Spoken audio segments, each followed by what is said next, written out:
کتنا عظیم مذہب ہے اسلام، اور کس طرح اس نے اپنے جو دعویٰ کیا تھا، دعویٰ بڑا عظیم تھا، اور جو جس طرح شکل میں اس نے اپنے دعویٰ کو سچا ثابت کیا وہ اور بھی عظمتوں والا ہے کہ عرب کے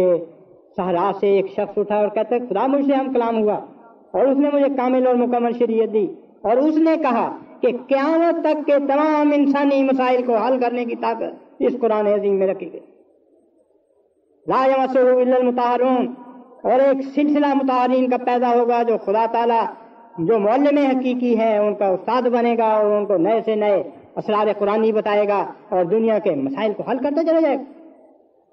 مثلا یہی جو ابھی میں نے بتایا، کسی نے اشارتاً پہلے بھی کہا ہوگا، حضرت مسیح موعود علیہ السلام کے کتب میں تو ہر مسئلے کا بیج ہمیں نظر آتا ہے۔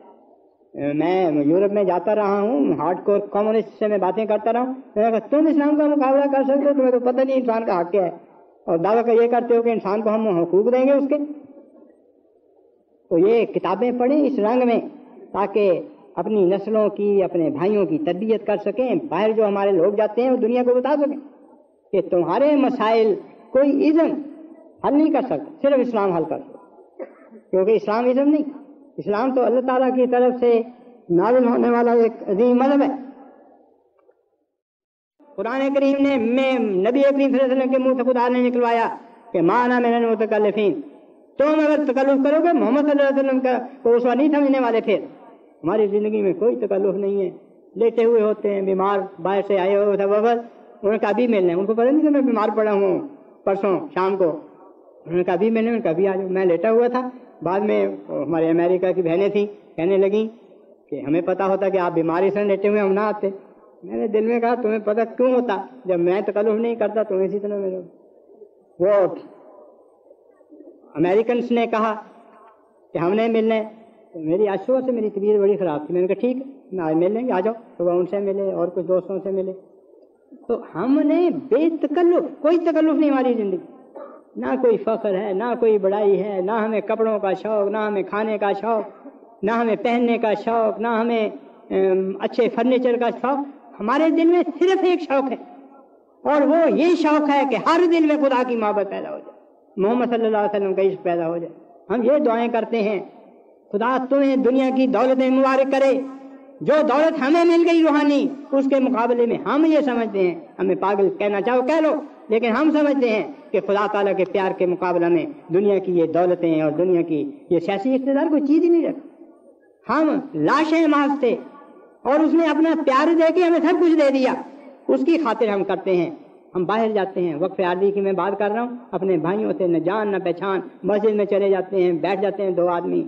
جو کھانے کو ملتا ہے میں نے کہا ان سے کھانا نہیں کھانا اپنا کھاؤ، تو کئی آتی ہیں مثالیں، روٹی پکائی تھی جل گئی، جلی روٹی کھا لی،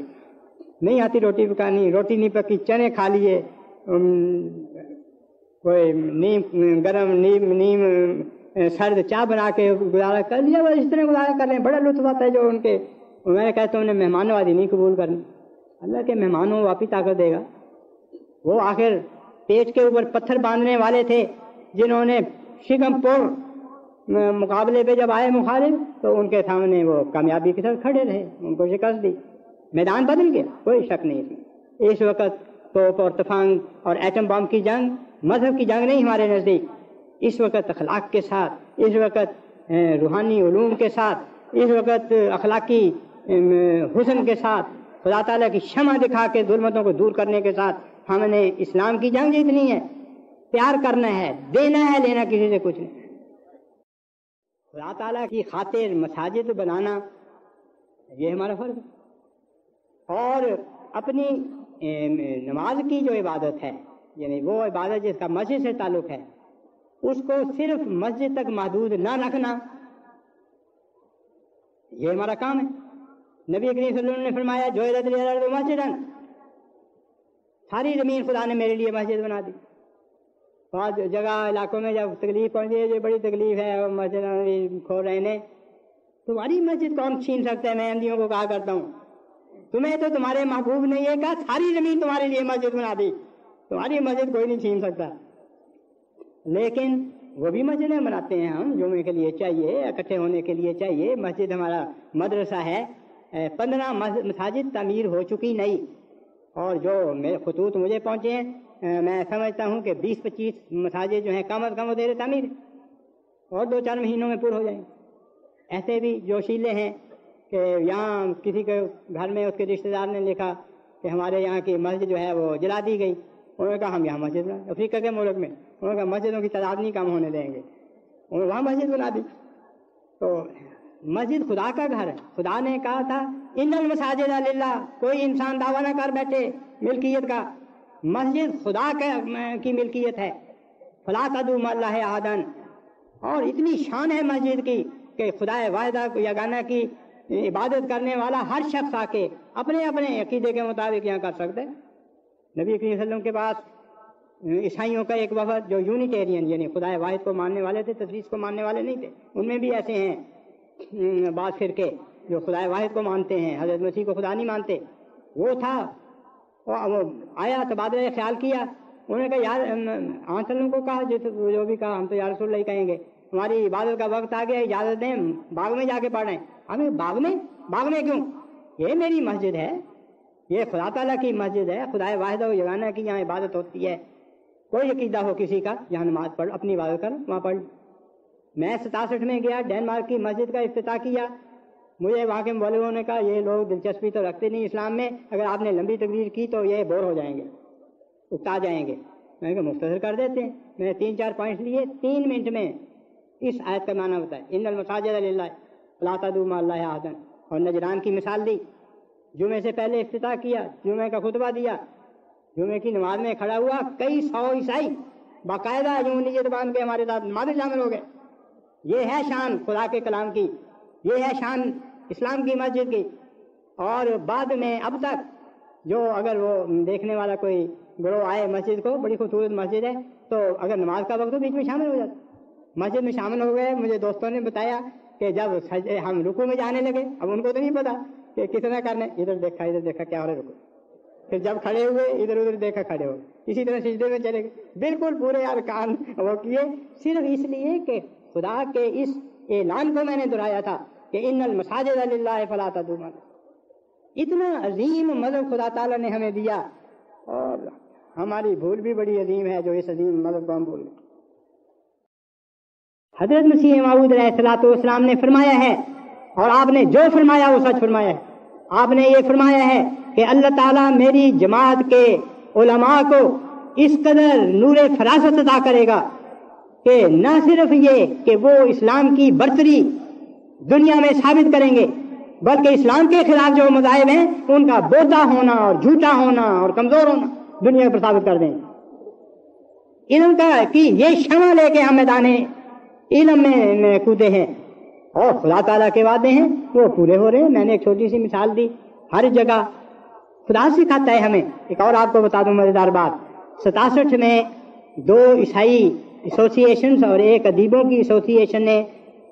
ڈینمارک کے ہمارے مبلغ انچارج کو کہا کہ ہم ملنا چاہتے ہیں۔ ابھی میں وہاں نہیں پہنچا تھا، یورپ میں پھر رہا تھا، اپنے مشنز میں دورہ کر رہا تھا۔ میں نے وہ فون کیا، وہاں فون ہو جاتا ہے بڑی جلدی۔ انہوں نے فون کیا، میں نے کہا میں 3 سے لہذا نہیں مل سکتا، ان سے کہو اگر تینوں اکٹھے مجھ سے مل لے تو ایک وقت میں کام ہو جائے گا۔ وہ تینوں اکٹھے ہو کے آ گئے، بڑے تہذیب سے بات کر رہے تھے، بڑے اسلام کے ساتھ کا نام بھی ادب سے لے رہے تھے، ماحول خدا تعالیٰ نے ایسا کیا۔ ایک نے تھوڑی سی شوخی دکھائی، اور خدا کی شان میں آپ کو بتاتا ہوں، اور میری طبیعت میں یہ کہ میں کچھ ویسی نہیں کروں۔ وہ فقہی کوئی مسئلہ تھا، اس کے متعلق اصول فقہ کے متعلق، اس کے دائیں طرف ایک پادری بیٹھا ہوا تھا، اس کے دائیں طرف ایک پادری، ایک چھوڑ کے جو بیٹھا ہوا تھا۔ پتہ نہیں مجھے کیا سوچی، یعنی پتہ نہیں کا تو مجھے پتہ، اس وقت نہیں پتا تھا۔ فرشتوں نے عجیب تصرف کیا میرے دماغ کو۔ میں نے کہا میں تم سے بحث کرنا نہیں چاہتا، سن لیا اسلام،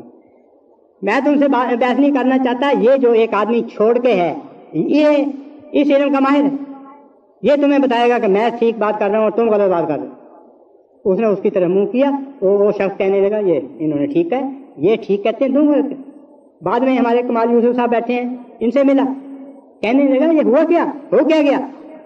کہہ رہا میں تو ان 12 میں سے، وہ 12 آئے تھے، ان 12 میں سے ایک تھا ہی نہیں۔ رات کے بڑی لیٹ ان دا ایوننگ 10-11 بجے مجھے فون پہ بتایا گیا کہ جن 12 نے ملنا تھا ان میں سے ایک کسی وجہ سے نہیں آ سکتا، تم شامل ہو جاؤ 12 میں۔ تو